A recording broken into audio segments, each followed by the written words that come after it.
Hello everyone, this is Fernando here live in downtown Las Vegas. I have yet another great interview for my Ghosts and Spirits series here.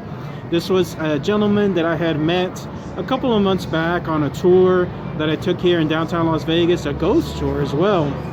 And so we finally have an opportunity to do an interview with him here. I was definitely wanting to be able to have him on, have his information shared here. We're actually recording live in downtown Las Vegas nearby the Mob Museum. So you may hear some noise in the background, but if so, just ignore it. I'm sure we'll still be able to come through fine. But yes, I took this tour a couple months back. It was a really great tour. We'll talk about that more here in a minute. But without further ado, let me go ahead and introduce the special guest that I have for this interview. His name is Steve. Yeah. And then he has, again, a tour that we'll talk about more, and then some of his own experiences when it came to the paranormal side. So thank you so much, Steve, for doing this interview and being able to chat with us here for my fans. They definitely love these interviews. So hey, thank everybody. you again. I'm so happy to be here. I hope you can hear us over the ruckus that is Las Vegas, reawakening from the pandemic. But yeah. That is true. When I was here a couple months back, it was like dead quiet compared to what it is now. So it's good to see the stuff coming back. Strollers have returned to Las Vegas, so we know nature's healing. Oh, the ones that are in the little Yeah. machines? Yeah. Gotcha. So first, yes, let's talk about the tour itself. This was the one that I took a couple months back. It's a really great tour. It's called Haunts and the Mob, and this is a tour that Steve hosts himself. It's a walking tour that goes to various locations here in the downtown area. So if you want any good information about some of the local haunts and what's behind them and the reasons for it, that's essentially what Steve does, and I highly, highly recommend it too. So Oh, thanks. first question I wanted to have on the tour, Steve, is how did it start? Like, how did you first begin the tour, and why did you start it, basically? So I'd been living in Las Vegas for a couple of years already. I am always interested in... Sorry. No worries. Some of my ears, or some of my eye. I've always been interested in local history. I was a tour guide in my home state of Alaska. That's where I'm from. And so something that's always, interested me. I wanted to find out about stuff, so I took the tour. Yeah. At the end, something weird happened to me. I had some, I would say, call it experience. I talked to a tour guide about it at the time, and she was very approachable about the subject, and could see I had an interest in something that I guess most people hadn't shown her. So she gave me her number and a bunch of books to read. From that, I started reading more about Las Vegas history. That led me to find out about more of the haunted type stuff. And after a couple of weeks going back and forth with her, she told me she was leaving town. Did I want to take over the tour for her? Oh, wow. I seem to know all the things that she knew now. That's awesome. So yeah, that's how I got into it, and I just started by doing it a couple of years ago on a Friday night. It's evolved since what I learned from her. A lot of the stories have changed just because I found out more details, which is cool. And instead of trying to give people a haunted experience, I tried to figure out what made these places the way they were. Because we would play around with dowsing rods in the beginning. Okay. Back by the Mob Museum. It's a hot spot. Sometimes people would have some interesting things happen. Weird things. Unexplainable things. 95% of the time, nothing would happen. And I would just have to be like, no, you're the one spinning that rod around to make it do it that way. Yeah. So I took that part out and kind of focused, leaned more into the history and gave it to the folks what their best judgment would be to find it a haunted experience based on information.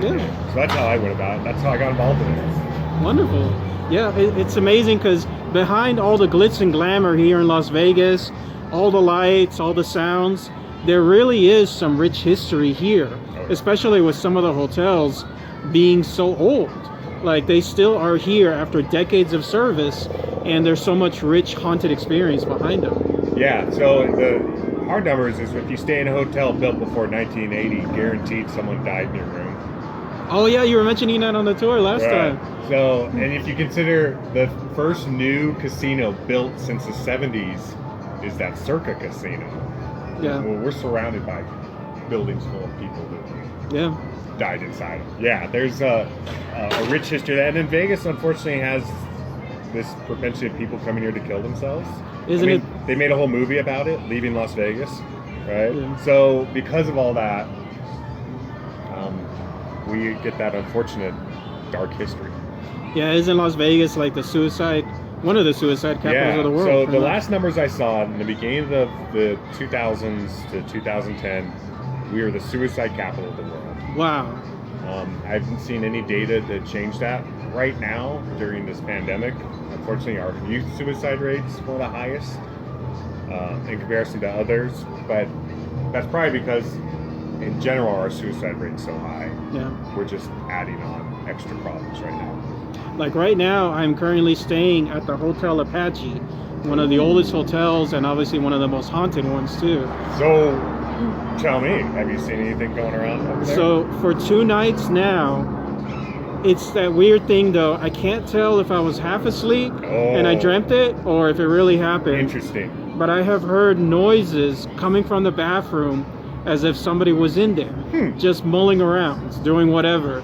And it's almost like I wake up and it stops and I'm wondering, did I dream that or did it actually happen? So much of this is out the corner of your eye, right? And you're right in that witching hour. You're it was at 3 o'clock too when I woke probably up. You're open to or receptive to things, probably. Yeah. Very interesting. Well, keep me apprised on that. Yeah.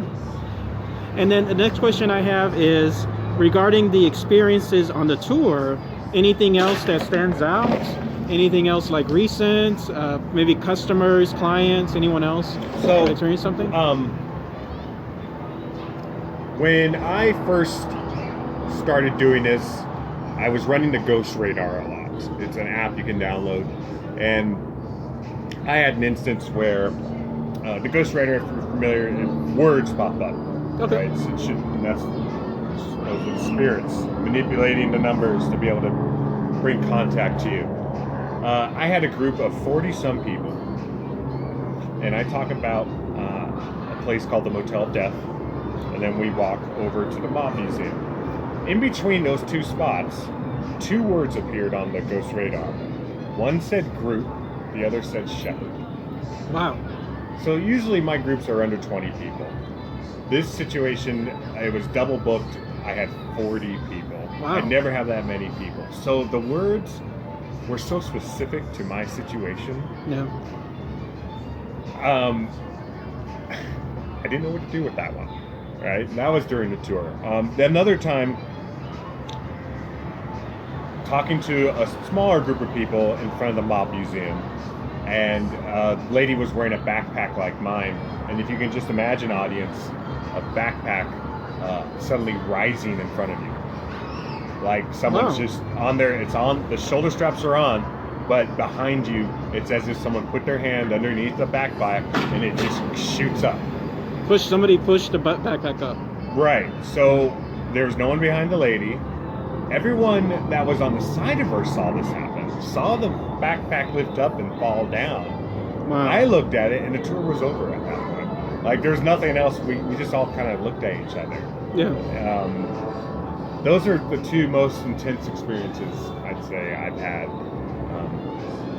while doing tour with guests. I've had guests contact me after the tour, find out about some interesting experiences, like in the Plaza Hotel's elevator, weird things, but nothing catastrophic, shall we say. Wow. Yours is interesting though. I like that. You mentioned the Hotel of Death. That's on my to-do list when it comes to visiting the Oasis. Mm-hmm. And what room is it? Is it that room number 20? Room number 20, that is the most infamous room there. Room number 20 and room number 8 are the 2 crazy ones. Yeah. I just found out something. So I won't give away the whole Motel of Death story, but I'll tell you this. I just met the security manager for Stratosphere. The Strat. He watches all the video feeds. he said that on average they have 6 attempts of suicides at the Strat. Wow. At least 2 are successful. Now they have teams of plainclothes people at the top of the Strat, and they have vibration sensors and everything to stop people from jumping, or at least get a One would hope so, yeah. All, even though they have all those precautions, 2 people will still successfully jump. In all my time in Las Vegas, I've never seen a newspaper report about a jumper at Strats. So it remains quiet. Wow. One of those situations. Yeah. Wow. By the way, it's funny you mentioned too, Steve, about the elevators at the plaza. Last time I was at the Luxor, the elevators that go diagonal. Yeah, the inclinators. Inclinators? Yeah. Twice, not once, but twice, the doors shut right in front of me. Really? Not like slowly, but we're talking like slapping shut. If I was in between the doors, I would have been hurt. Really? That's how it happened Wow. twice. So the Luxor is interesting. The pyramid, I've heard stories about it for a long time. Originally, I heard about this before I even did the tour. It was called the Luxor Curse. Oh yeah? And I found out about this from a dealer. I was there at the Luxor. I just moved to Vegas. I didn't know any better. Ooh, that's a big truck. Well, it's a big truck. And the dealer sees my ID. He's like, "What are you doing here? No one gambles here. Don't you know about the Luxor Curse?" 2 construction workers get killed in building the Luxor. A wall falls down and crushes them. These guys are spotted walking along the River Nile after their death. Now, the Luxor used to have a river going throughout it. Yeah. They paved it over. It's red rock now. But those 2 construction workers are still spotted walking along that path to this day. Wow. Right. So, there's some other stories in the upper floors. Girl sitting down, a woman sitting down and getting the impression of a body next to her. I've seen that. That's actually in their hotel reviews. Really? Yeah. The Luxor as a pyramid was built incorrectly. So if you're into mystical objects, they didn't face the entrance towards the sun rising. So that's the problem with it. The Luxor is actually sinking. So maybe the curse is real. Yeah. Sounds like a lot of bad things. They things. built it on Yeah. a reservoir. Yeah. So it's actually going down. Good chance it's going to be torn down probably the next couple of years. They've actually recently red tagged the bottom floor. Red tag meaning the city said workers cannot be in here because it's unsafe. Oh my goodness. Bottom floor. Okay. Yeah, bottom floors. Yeah, that just happened recently. Wow. Next questions I wanted to ask is about yourself. Okay. Any paranormal experience? Like, what was your earliest or first paranormal experience that you had? So very much a skeptic, and still feel that way. I try to take that approach to all the things I'm going to. Maybe that helps me be less scared. But this is Alaska for me, and it's funny. I would go to my buddy's place. It was a trailer. Play video games. It's during college. I'm the type of guy who never ties his shoes. They're always tied, and I just slip my feet in and out. Yeah. So I go to this guy's house playing video games, and every time I'm there, I notice my shoes are untied. I have to retie them. Don't understand. It becomes comical to the effect where I'm like, I look down and I see my shoelaces are actually pulled out from left to right, like laid out. And the guy's name was Joe. And it's been a couple weeks to this now. I'm like, Joe, dude, I don't know why I never have to do this, but something about this house, when I walk in here, I'm like stepping on my shoes or what?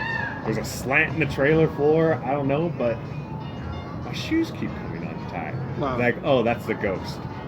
Okay. And I'm like, what do you mean? He says it's so casual, right? Right, he does. He's obviously living with this. Go on, Joe. He's like, well, the guy killed himself in this trailer before I took it. Wow. He's like, and funny things happen around here. He's like, my stuff always gets moved around. He's like, I put a lock on my door, so the door will stop getting open, or at least something will stop going inside, whatever it is. That didn't work. And apparently with you, he likes screwing with your Shoelace. shoelaces. Wow. So this is what happened, and this is why I'm convinced it was an experience. I was like, all right, guy, person, whoever you are, you got me. It's very funny. My shoelaces, I never tie them. Thank you. You got me. It never happened after that. Wow. After me proclaiming that to the room. So, what an experience. Not only that, but an intelligent ghost responding, obviously. Something, or, yeah, funny. I got the joke. It was a good time. And then do you have any, like, what would you say your most scariest experience you've ever had? Yeah, it's probably right around the time. This is a goofy thing. It felt scary. As I said, we used to use dowsing rods for the tour, and I stopped that right around this time because of this situation. I was using a ghost radar, the dowsing rods, doing all this sort of mystical stuff. Really, ultimately, I decided I was messing with things I didn't understand. Okay. Because here I am at home by myself. If you can imagine, audience, you have Amazon deliveries happening, you have those little boxes. I had a little pile of boxes on my garbage, ready to go out. Yeah. It's late at night, I'm watching TV. One of those Amazon boxes shoots out of itself, of its place. Jumps. Wow. And I look at it like, what the F was that? Why did that box just jump? And I'm like, there must have been something. Something in there that I don't know. Don't worry about it. Go pick it up. Right about that moment, my dog, I have a little rescue dog. She's like a beagle mix mutt thing. She comes booking into the room. I was in the living room. She's on her bed in another room. She comes booking in. I mean, I hear her nails scratching. She gets to the kitchen and she starts barking. I mean, ruthless barking at a spot in the middle of the room that had nothing to do with the box. Yeah. But she's just focused on whatever the hell was in the kitchen. And obviously nothing is there, right? No. Yeah. Just my mind now, like boxes happening, dogs going crazy. I was messing around with ghost stuff earlier. All right, I'm done. And that's when I actually stopped using all those other extra things because I really truly felt like I was bringing something home with me. From the tour itself. Wow. Just goes to show everyone that yes, if you're working or doing anything in the paranormal, like I go on ghost tours and I go on my own investigations all the time, please be careful because you can, even inadvertently or purposely, bring something home. And that's where, again, it's just always use caution when it comes to that. Absolutely. Be respectful. You know, that was my thing. Kind of going back to my shoelace thing. Mm-hmm. I thanked them for the laugh. Yeah. Just stop messing with me. Otherwise, I would like to just be blissfully unaware if something's messing with me. And anything else that, before we wrap up the interview, anything else that stands out, Steve, that you wanted to mention with regards to... I mean, it's not really... It's kind of the opposite side. As I'm thinking about crazy experiences, I might be able to send you the video. I had a guy who was very religious, it seemed, chase me while I did the tour. Really? Yelling about help me Jesus, God, all those things. And I'm like, sir, I don't really do anything like that. I'm not trying incantations or anything. I'm just telling people stuff that happened. Yeah. It was an awkward tour, but as far as weird, crazy things, yeah, I think you got everything out of me that's happened so far. Okay. As far as the haunted side. So once again, everyone, Steve has this tour in Las Vegas. If you're here, be sure to check it out. I'm going to include the links below in the comment section. And then you've seen some of the pictures of the actual information itself. Please, I recommend it. Check it out. You'll get all this rich information from Steve personally, and he'll go over more stuff as well with some of the other locales. Because, again, it's one thing visiting Las Vegas and just doing the sights and sounds, but it's another thing actually peeling back the layers and then finding out all this great information that's right there. I appreciate that. Yeah, it took a lot of reading, a lot of investigation to find out, well, what exactly was true and what isn't. And that's what I give to you on the tour. And I appreciate you for reaching out and absolutely sharing that with your audience. Well, thank you so much again, Steve. And hopefully Next time I'm here in Las Vegas, I'd love to catch up again and maybe do another interview or Ooh, investigation. you have some more stories. Yeah. All right. Love Thank it. you again, Steve. Cheers.